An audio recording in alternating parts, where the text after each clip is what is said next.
देख केपलर ने ना 3 लॉ दिए थे, ये पेपर में आ जाते हैं। Kepler 3 laws. पहला लॉ है फर्स्ट लॉ ऑफ केपलर, क्या कहता है कि इलिप्स पता है, हाँ सुना है, इलिप्स सुना है, ये ऐसा होता है, हाँ है ना, देखा है। देख रहे हैं? कुछ नहीं है, कोई भी गोल चीज है ऊपर और नीचे से दबा दे, इलिप्स बन गया, ठीक है। तो जो भी प्लैनेट है,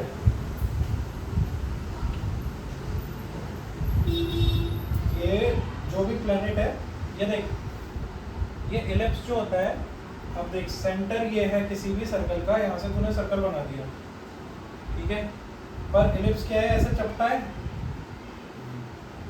तो इसी चपटे होने की वजह से इसके होते हैं भाई 2 सेंटर। कितने सेंटर? 2 सेंटर। कार्टून जैसा लग रहा है ना, 2 सेंटर होते हैं इसके। अब इसके जो 2 सेंटर हैं, तो केपलर का पहला लॉ ये कहता है कि एक सेंटर या दूसरा सेंटर। तो अगर प्लैनेट, पहली बात तो इलिप्स के ऑर्बिट में घूमेगा, इसको हम क्या देते हैं ऑर्बिट। ऑर्बिट क्या होती है? It is the path that is followed by planet. इसका मतलब वही है कि तूने कौन सा रास्ता फॉलो किया, घर से ट्यूशन आया, ट्यूशन से स्कूल गया, कौन सा रास्ता फॉलो किया, ये वाला रास्ता फॉलो किया, तू ये रहा, ठीक है। किसके अराउंड रास्ता फॉलो करते हैं प्लैनेट? प्लैनेट अर्थ किसके अराउंड घूम रहा है? सोच सोच सोच सोच सोच, अर्थ तो खुद एक प्लैनेट है, अर्थ किसके अराउंड घूम सकता है? सन के। अर्थ घूम रहा है सन के अराउंड, और जो मून है वो अर्थ के अराउंड, ठीक है। ये तेरा सन हो गया, ये कोई भी प्लैनेट हो गया। तो पहला केपलर का लॉ ये कहता है आर्यन कि जब भी एक प्लैनेट सन के अराउंड घूम रहा है, तो सन या तो इस वाले सेंटर पे होगा या इस वाले सेंटर पे होगा। सिंपल। जब भी कोई प्लैनेट घूम रहा है सन के अराउंड, तो या तो वो इस सेंटर पे होगा सन, या इस सेंटर पे होगा, ठीक है। इसकी लैंग्वेज में लिखवा देता हूँ, ये देखो, the orbit of planet,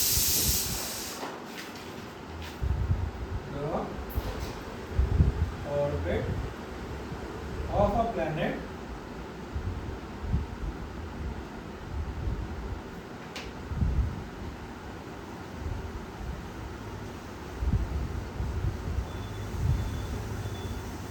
is an ellipse with the sun at one of its foci। Focus कुछ नहीं होता, इसको हम फोकस कह देते हैं, इसको और इसको अपन क्या कह देते हैं? फोकस, ठीक है। और फोकस ही है ये सिंगुलर प्लूरल की बात है बस। सिंगुलर प्लूरल क्या होते हैं? एक वचन और बहुवचन, ठीक है। बस जल्दी से लिख ले।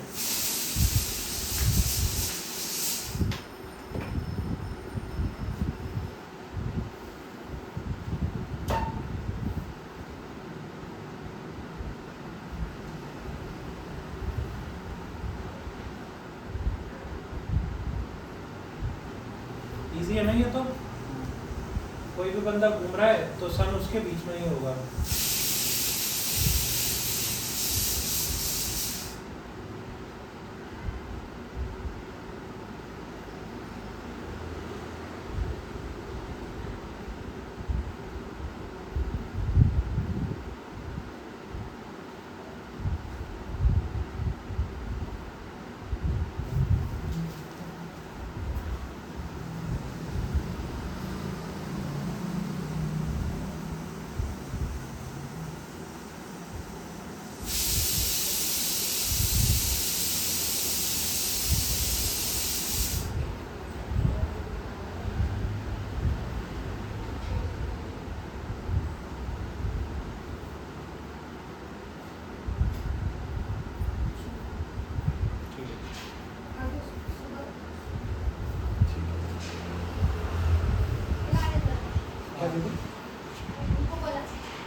हुआ?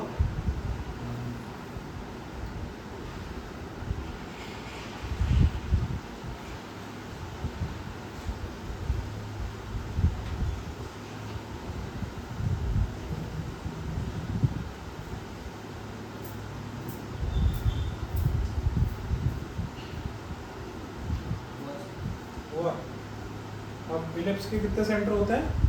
2। ठीक है, पक्की बात है ना? क्योंकि सर्कल जैसा भी तो नहीं लग रहा है ये। इसको अपन याद कैसे करेंगे? इसको अपन याद ऐसे करेंगे, आ जाओ, बैठो बैठो। यार समझ आधा घंटा लेट हो जाती है। ट्रैफिक तो थी, मैं भी लेट हो गया। सीरियसली मजाक नहीं कर रहा हूँ। कहाँ से आ रही हो? मतलब विमान नगर वाला रास्ता ना? ट्रैफिक।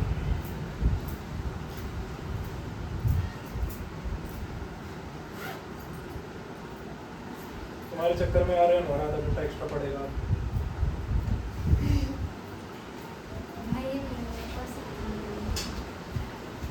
भाई बोल के कुछ भी करा रही है। ये नहीं लिखे इसमें। क्या नहीं लिखा? ये लिख लिख लिख। समीक्षा एक चीज देखो, ये जो शेप होती है इसको हम इलिप्स कहते हैं। ये चपटी सी, ये देखो, ये तो सर्कल होता ही है। तुम्हें आया गुस्सा, तुमने इसको ऊपर और नीचे से एक कम बनवा दिया, कुछ नहीं हुआ, ये चपटा हो गया।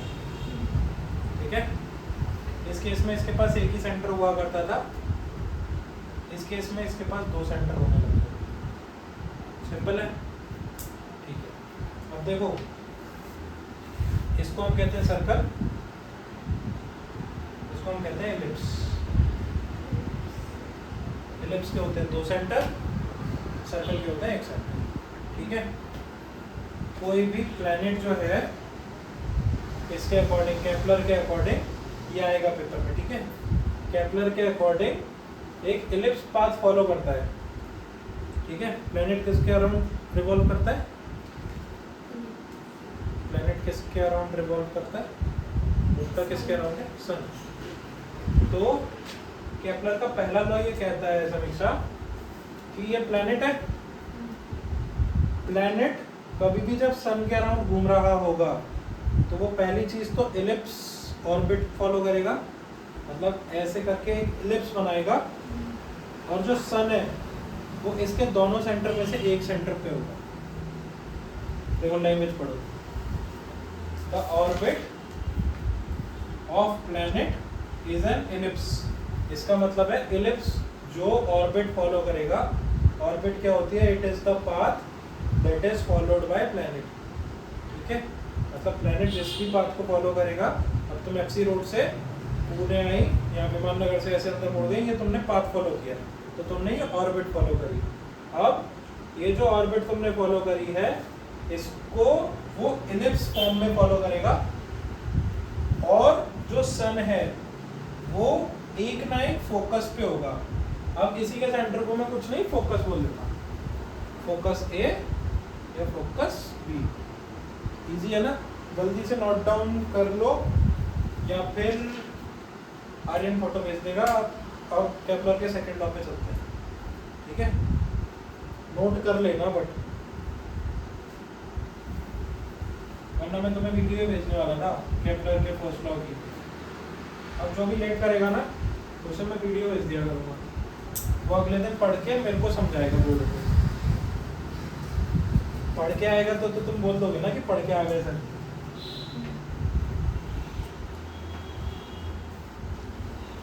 उसमें भाईबंदी मत करना है, समझ नहीं आए तो बोल देना कि समीक्षा अच्छी तरह समझा। देखो, अब केपलर का सेकंड लॉ,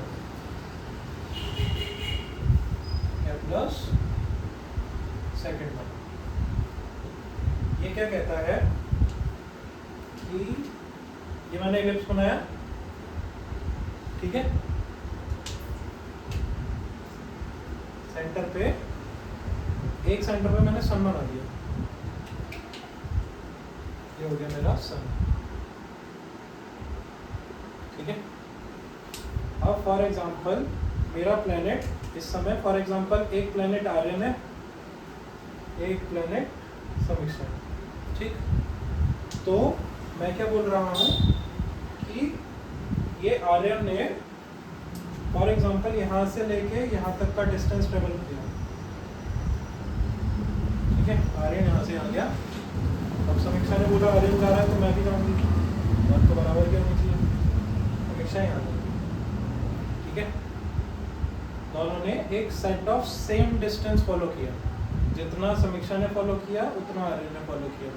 मैंने कुछ नहीं किया है, मैंने दोनों लाइनों को जोड़ दिया है। अब सन मैं हूँ, ठीक है, मैं बैठ के देख रहा हूँ कि ट्यूशन के टाइम पे ये दोनों कहाँ घूम रहे हैं, दोनों यहाँ पे ऐसे ही डिस्टेंस ट्रेवल कर रहे हैं, तो ये समीक्षा को भी देख रहा हूँ मैं, ठीक है। तो सेकंड लॉ क्या कहता है कि अगर एक प्लैनेट ने इतना डिस्टेंस कवर किया, दूसरे प्लैनेट ने इतना डिस्टेंस कवर किया, तो ये जो एरिया है, ये वाला एरिया और ये वाला area,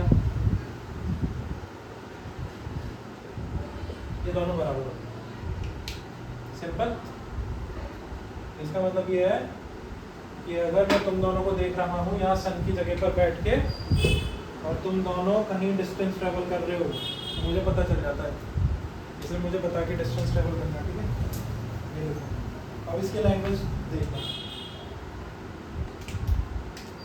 the line joining the planet and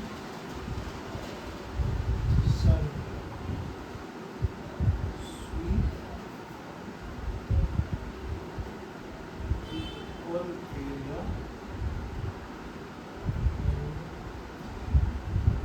equal level of time। Language पढ़ो, the line joining planet and sun, ये जो लाइन है जो ज्वाइन कर रही है planet and sun, sweep, sweep का मतलब कुछ नहीं है, कवर है। अगर ये वर्ड हार्ड लग रहा हो इसकी जगह कवर लगा देना, सेम है। Covers equal area in equal interval of time, मतलब आर्यन यहाँ से यहाँ तक जितने टाइम में चला ये इतना ही एरिया कवर करेगा, समीक्षा यहाँ से यहाँ तक जितना एरिया कवर किया वो इतना ही, मतलब जितने टाइम में उतना एरिया कवर किया उतना ही करेगी। तो ये एरिया और ये एरिया सेम है, समझा ना। पहला लॉ क्या कहता था, पहला लॉ कहता था कि ये जो प्लेनेट है वो इलिप्स में घूमेगा और सन या तो इधर होगा या इधर होगा, ठीक है।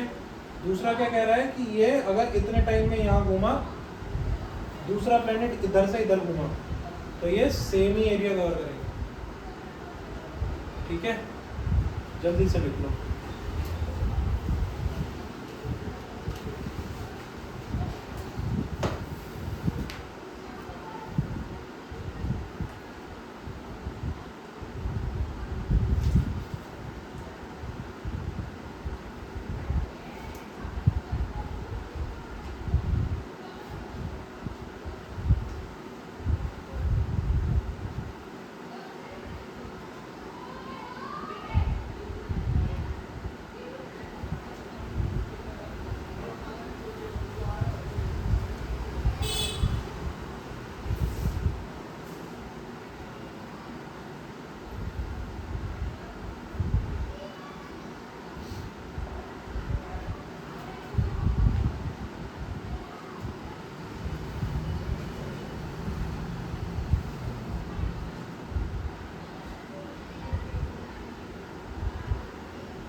याद करने की भी ट्रिक समझा दूंगा, कोई टेंशन नहीं लेने का।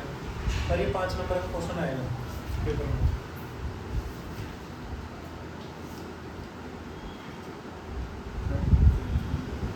ये वाला 2 है, फर्स्ट वाला ये भेज दो ना, फोटो भेज दो या फिर आर्यन नोट कराएगा,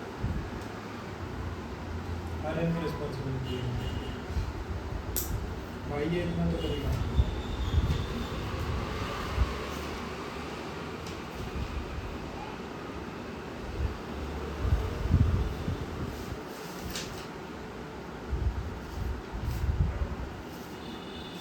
बस इसके बाद एक कॉन्सेप्ट और रह गया, हुआ दोनों लोगों का। देखो केपलर का थर्ड लॉ सीधा सीधा याद कर लेना है, बहुत इजी है। ये देखो क्या बोलने का है, टी स्क्वायर बोलो, टी स्क्वायर। हाँ अरे हाँ सुन टी स्क्वायर बोल, T square T square is equals to K, हाँ समीक्षा तुम मत बोलो, के आर क्यूब, ठीक है, वही नाइट राइडर वाला किया है, ठीक है।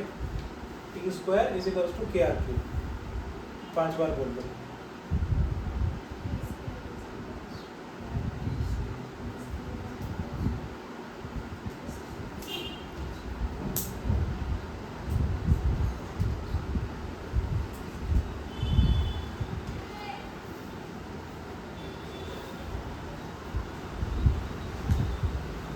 हाँ रे मेरा देखे होता क्या लिखा है, T square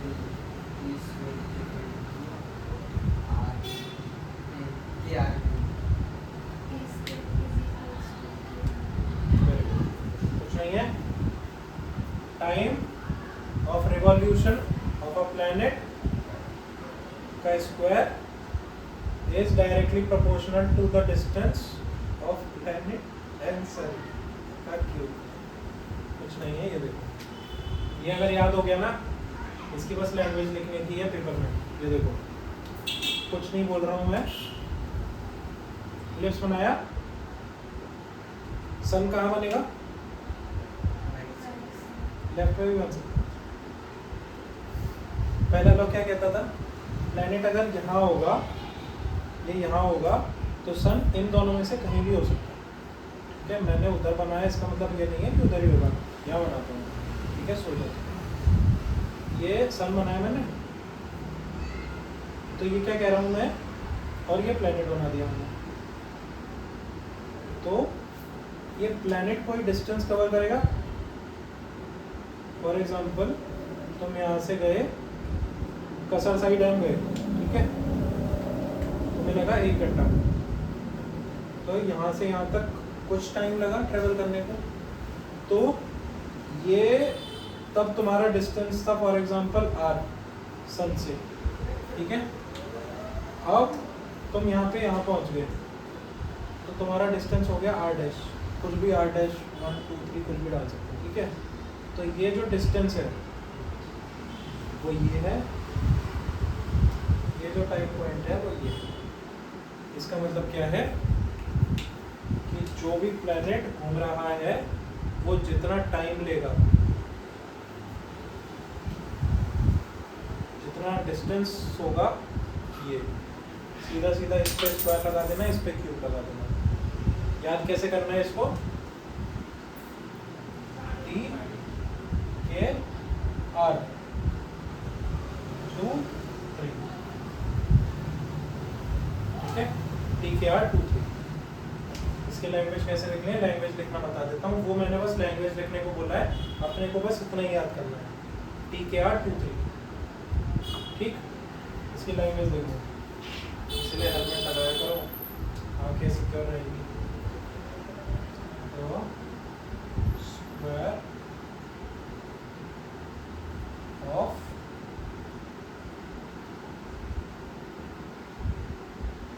period of revolution, period of revolution ही है ना, या टाइम पीरियड लिख लो, टाइम पीरियड ऑफ रिवॉल्यूशन, ठीक है।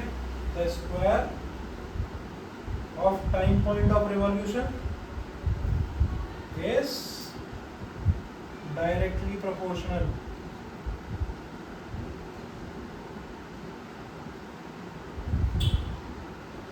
to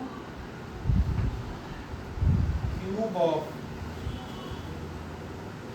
mean distance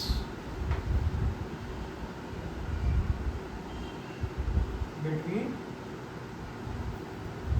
planet and sun.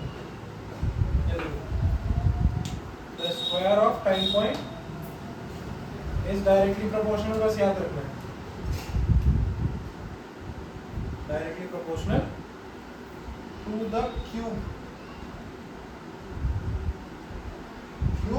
of mean distance between planet and sun. R लिखो, इसको T लिखो, ठीक है, इजी है ना? कैसे याद रखना है? TKR 23, ठीक, याद रखना, इस पे न्यूमेरिकल आता है, जल्दी से नोट डाउन कर दो। वो भी समझाऊंगा डायरेक्टली और इनवर्सली प्रोपोर्शनल क्या होता है।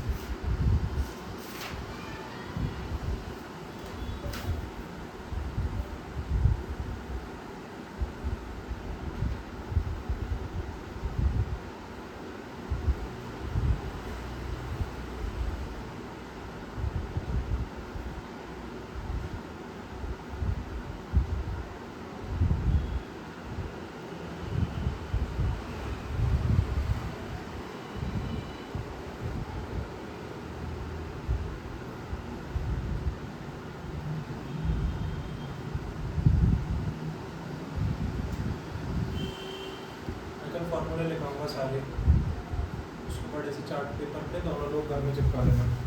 आर्यन को चिपका हुआ है ना एक पेपर जो चिपकाने को बोला था मैंने स्टार्टिंग में, क्या कर रहा है? हटा दिया क्या? चिपकाया नहीं था? हाँ, समीक्षा तो हटा देती है पेपर में,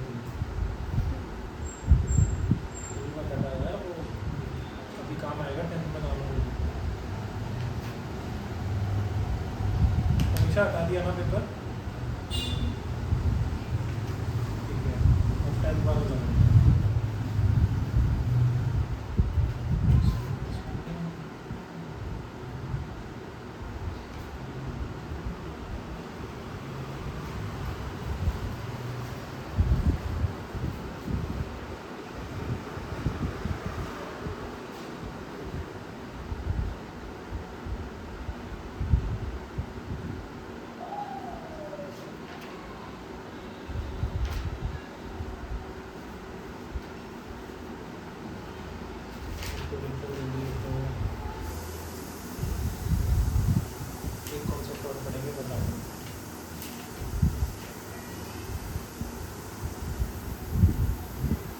पटाखे कौन कौन जलाता है? तुम्हारे में से कोई जलाता है क्या?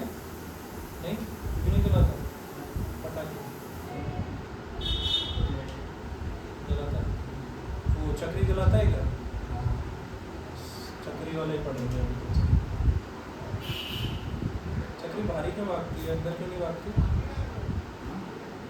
ऐसे ऐसे करके बाहरी क्यों भागती है, अंदर क्यों नहीं भागती?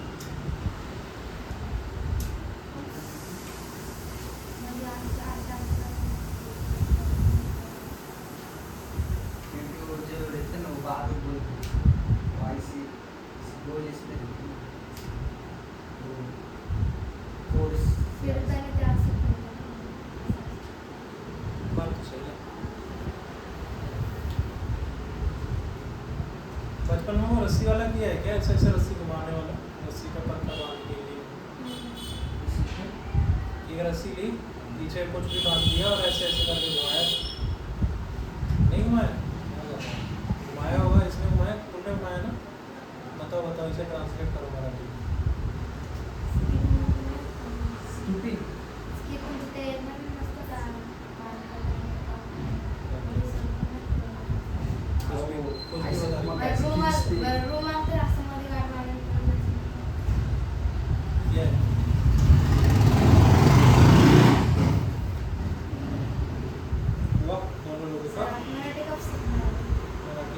चालू है, चालू है, मैं सीख रहा हूँ। आज मैंने क्या सीखा था?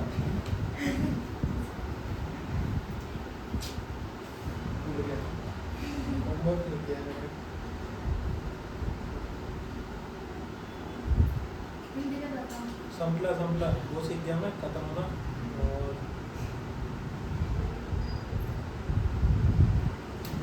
डिक्की खोलना भी बताया था यार उसमें। डिक्की खोलने को क्या? हाँ हाँ, बात हाँ। चालू है मेरी मराठी क्लास, बस टाइम लग रहा है यार।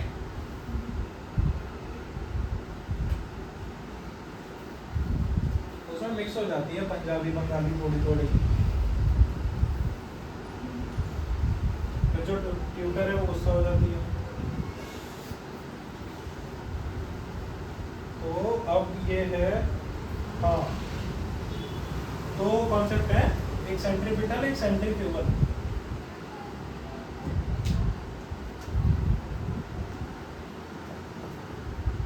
सेंट्रीपिटल ही है तुम्हारे कोर्स में। सेरिबेरम होता है। हाँ, वो तो दिमाग में होता है। वो याद आया मुझे। सही। चलो बता दो कौन से पार्ट में होता है सेरिबेरम?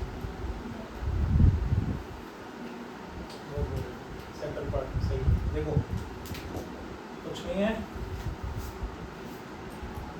ये तुम हो, दोनों में से कोई भी, तुमने एक रस्सी ली, ऐसे ऐसे घुमाने लगा,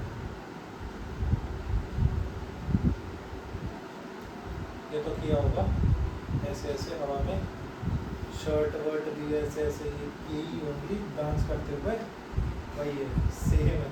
ठीक है, अब देखो, तो जो तुम्हारी शर्ट है वो भी तुमसे गुस्सा है, भाई इतनी अच्छी शर्ट को तुम्हारी, तो वो तुम्हारी तरफ ना एक फोर्स लगा रही होती है, तुम्हें उल्टी सीधी चीज़ें सुना रही होती है, बस नॉन लिविंग थिंग है इसलिए तुम्हें सुनाई नहीं दे रही होती है। ठीक है, ये जो तुम्हारी शर्ट है, ये है आर्यन, ये जो तेरी तरफ फोर्स लगा रही है जिसे हम सेंट्रीपिटल फोर्स कहते हैं। ठीक है, इतनी सी बात है।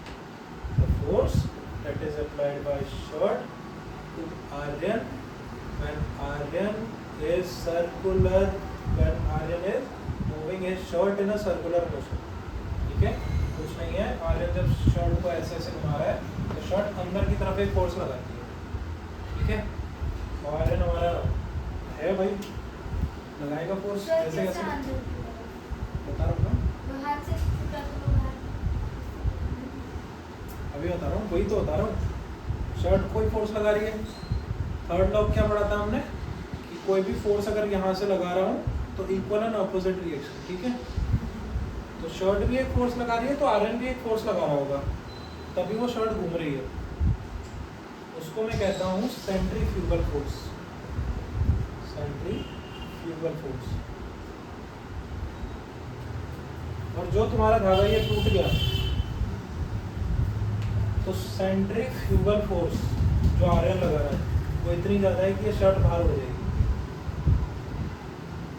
ठीक है, याद कैसे रखना है, क्योंकि ये P और F में बहुत कंफ्यूजन होता है, तो सेंट्रीफ्यूगल को ऐसे याद रखना है, F से ऐसे एरो बना लेना है, F है ना बीच में, फिर P है, F में ऐसे एरो बना लेना है, इसका मतलब कि बाहर की तरफ फोर्स लग रही है, समझा? और जो बच गया वो अंदर की तरफ फोर्स लग रही है, बहुत ईजी है। ठीक है, सेंट्रीपिटल फोर्स का बस फॉर्मूला लिख लो, mv²/r, इसकी लैंग्वेज भी लिखा देता हूँ,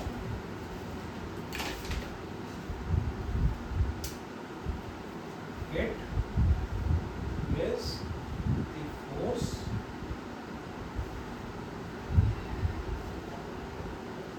that is applied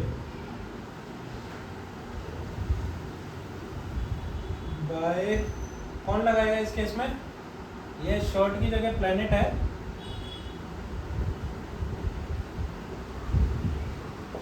आर्यन की जगह पे सन है, तो सेंट्रीपिटल फोर्स कौन लगा रहा है,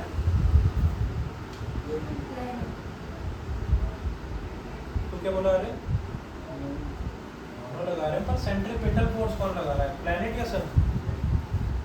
बाय प्लैनेट टू सन।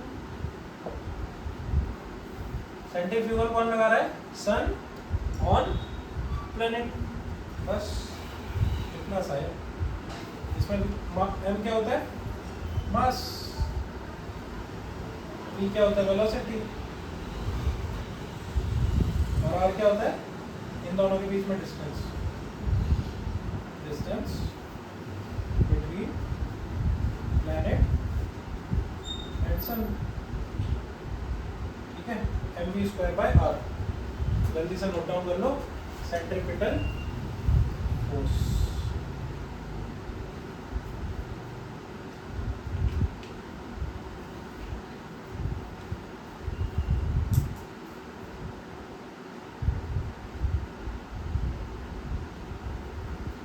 मास किसका होगा इस केस में, मास ऑफ प्लैनेट जो बाहर घूम रहे हैं, वेलोसिटी और आर डिस्टेंस इन दोनों के बीच का। तो इसी का मैं m ले रहा हूँ, ये वाला मैं डिस्टेंस ले रहा हूँ r। ठीक है, r या स्मॉल r की वैसे कुछ भी है, कोई बात नहीं है, वो f बना लेना जरूर, उसी से याद रहेगा कि वो बाहर की तरफ लग रही है।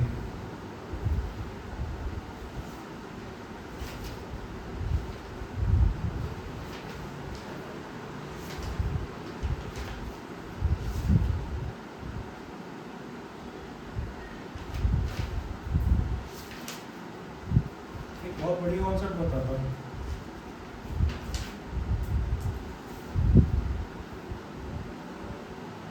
एक वर्ल्ड रिकॉर्ड बना था अभी रिसेंटली, उसमें क्या हुआ था कि एक अराउंड 200 फ्लोर की बिल्डिंग थी, उसमें एक बूढ़ी अम्मा बैठी और लिफ्ट का तार टूट गया और अम्मा बच गई जिंदा। तो रिकॉर्ड बन गया कि इतनी लंबी उससे, मतलब उसने वो मौत को भी एस्केप कर दिया। अब एक बात बताओ, ऐसे केस को हम कहते हैं फ्री फॉल। जब तुम लोग रस्सी में बैठे हो, मतलब लिफ्ट में बैठे हो और रस्सी टूट जाए, या फिर अपन बहुत बड़े वाले झूले पे बैठे हैं, गोल वाले झूले पे, तो झूले की गलती से वो टूट गया, तो अपन सीधे ज़मीन पे आएंगे, उसको कहते हैं फ्री फॉल। ठीक है, फ्री बोले तो मुक्त, फॉल बोले तो पतन। फॉल को पतन बोलते हैं मराठी में, नहीं? फॉल गिरने को, फॉल को मतलब मराठी में क्या कहते हैं?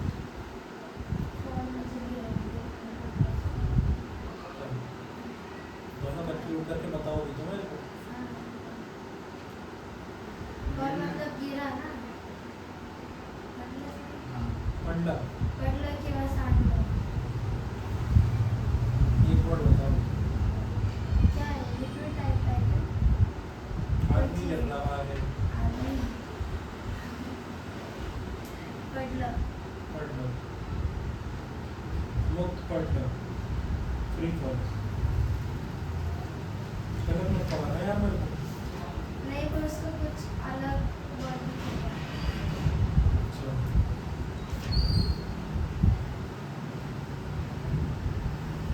जल्दी से लिखो, फिर वो फ्री फॉल क्यों करते हैं?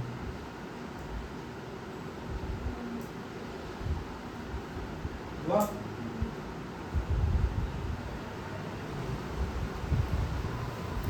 कल हमने 3 फॉर्मूले पढ़े थे। पहला समीक्षा बताएगी, दूसरा आर्यन बताएगा, तीसरा मैं बताऊंगा। वो v equals to हाँ वेरी गुड, बताओ बताओ v पहले। is equals to u plus plus 8 square। u plus 80 square. Very nice.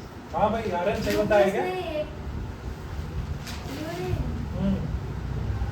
v is equal to u plus 80। देख के नहीं बताना है आर्यन। मैंने सिर्फ बोला था v is equals to 8 square plus 8 square। हाँ भाई आर्यन सही बताया क्या?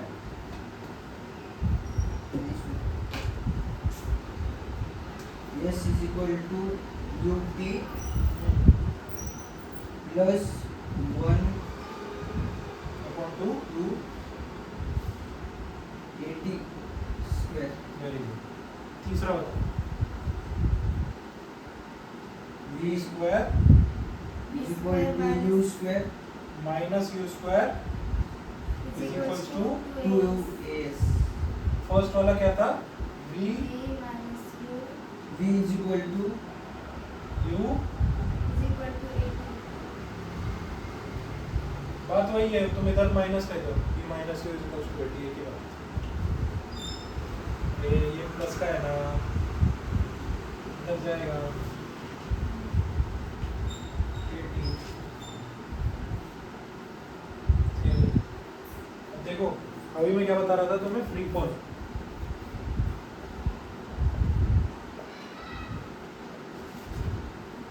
ठीक, फ्री फॉल का मतलब ये है, यहाँ पे एक बंदा बैठा हुआ है,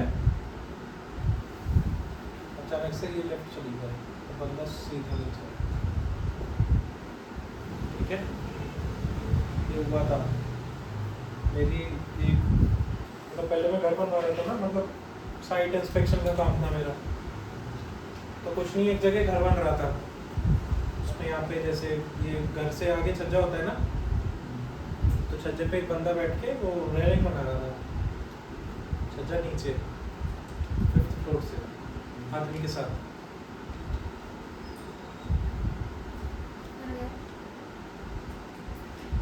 बच जाता, हॉस्पिटल नहीं पहुंच पाया। फिर हमारी कंपनी पे केस होता रहा, ये सब चलता रहा। तो फिर उधर मैं भी गया इंस्पेक्शन करने की, कहाँ फॉल्ट था उस बिल्डिंग में। तो फिर वो सही कंस्ट्रक्ट नहीं हुई थी, इसलिए वो छज्जा गिर गया था। तो अब उस केस में क्या हुआ, यहाँ पे आदमी बैठा हुआ है छज्जे पे, नीचे आ गया छज्जा। ठीक है, अब इस केस में क्या हुआ, फ्री फॉल हुआ। ठीक है, अब ये बताओ मुझे, जब ये आदमी यहाँ पे बैठा हुआ था तो इसकी इनिशियल वेलोसिटी कितनी थी?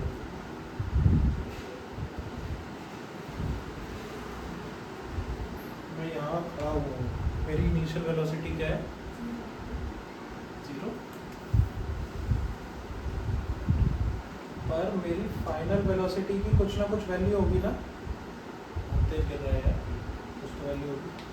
और मैंने कल क्या बताया था, यहाँ जब एक्सेलरेशन की बात हो रही है तो हमारी जो ग्रेविटी होती है ना, ग्रेविटी जी, ये भी एक तरह की एक्सेलरेशन होती है। ये कौन सी एक्सेलरेशन होती है? जो हमारा अर्थ लगा रहा है हम पे। ठीक है, तो ये जो तुम्हारे जितने भी फॉर्मूले हैं ना, इसमें अगर तुम जी लगा लोगे गलत नहीं होंगे। ठीक है, अब फ्री फॉल की केस में अब तुम्हारी इक्वेशंस क्या बन जाएगी? देखो, पहली इक्वेशन बनेगी s is equals to u की वैल्यू क्या है? 0 into T 0 plus half gt square. ठीक है, v square minus u square तो 0 हो जाएगा, इज इक्वल्स टू 2gs। ठीक है, v is equals to u की वैल्यू क्या हो जाएगी? 0 प्लस gt। जी किसी ने आया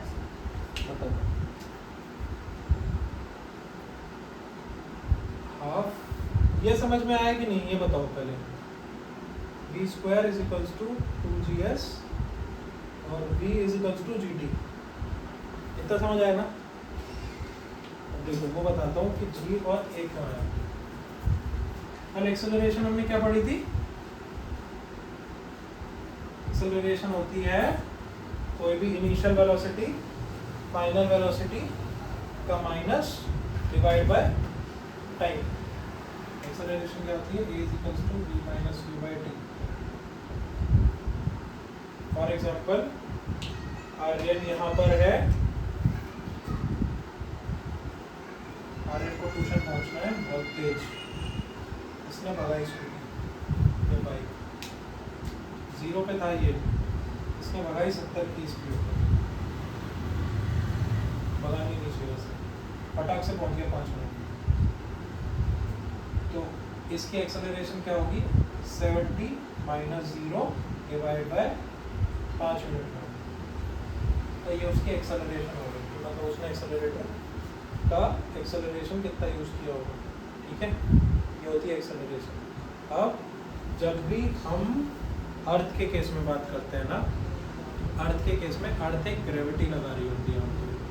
gravity is also a type of acceleration, इसको हम कहते हैं एक्सेलरेशन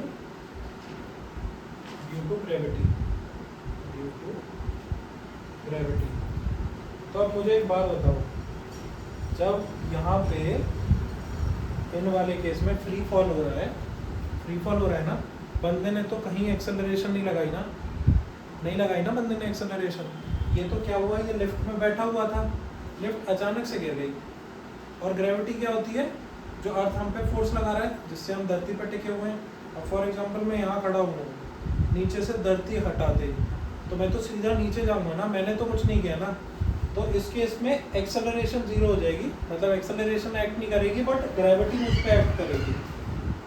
इसलिए यहाँ पे ए को मैंने जी से रिप्लेस कर दी, क्योंकि जब मैंने कोई मूवमेंट नहीं किया बट अर्थ ने मुझ पे फोर्स लगाई, तो वो जो एक्सेलरेशन होगी वो रिप्लेस हो जाएगी जी से, ठीक है।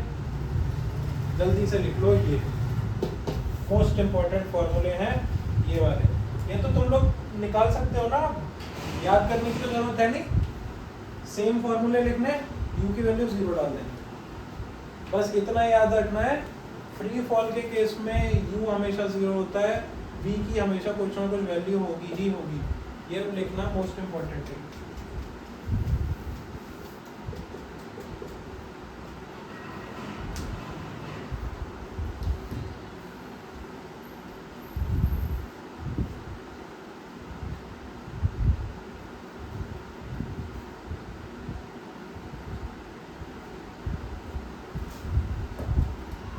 लिखते लिखते मुझे जल्दी बताओ आज का वर्ड किससे रिलेटेड चाहिए।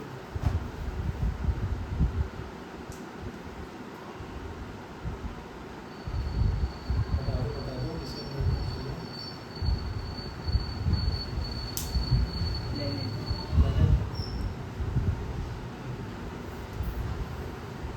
हाँ सर, कुछ भी दे दो, बताना पड़ेगा। क्या गाड़ी?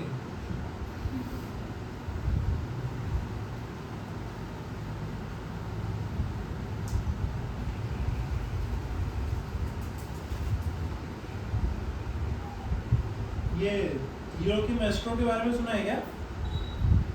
मेस्ट्रो, मेस्ट्रो स्कूटी है यार, हीरो मेस्ट्रो। अच्छा, स्विफ्ट का मतलब पता है? स्विफ्ट, स्विफ्ट तो पता होगा, प्लैनेट।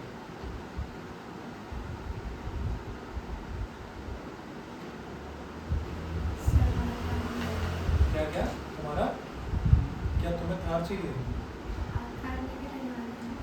किस पे? हाँ, पास होने पे नहीं था, वो टॉप करने पे था। हाँ तो टॉप करो ना, थार देता हूँ।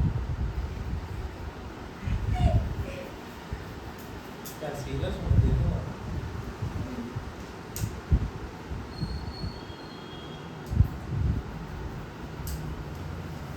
टॉप करना पड़ेगा समीक्षा पर।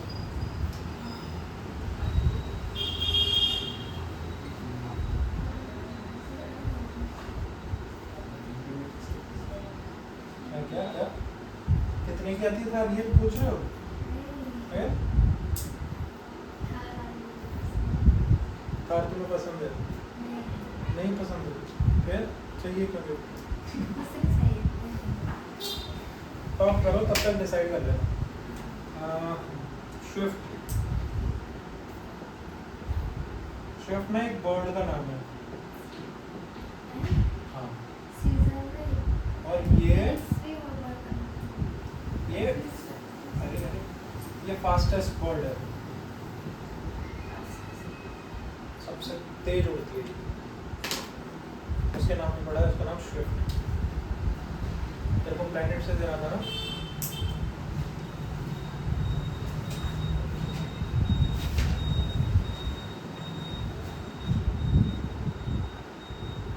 और भी अच्छा वर्ड हो सकता है, ये तो पता है।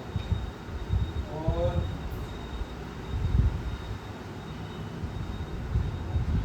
स्पार्कलिंग कर ले। स्पार्कलिंग का मतलब पता है? हाँ शाइन शाइन।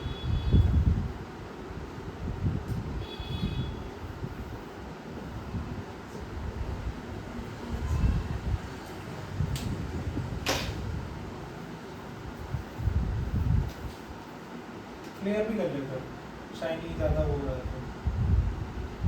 फ्लेयर्स, ये जो पटाखे जब चलते हैं तो छोटे छोटे वो निकलते हैं ना, उनको हम फ्लेयर्स कहते हैं। चिंगारियाँ, हिंदी में चिंगारियाँ बोलते हैं।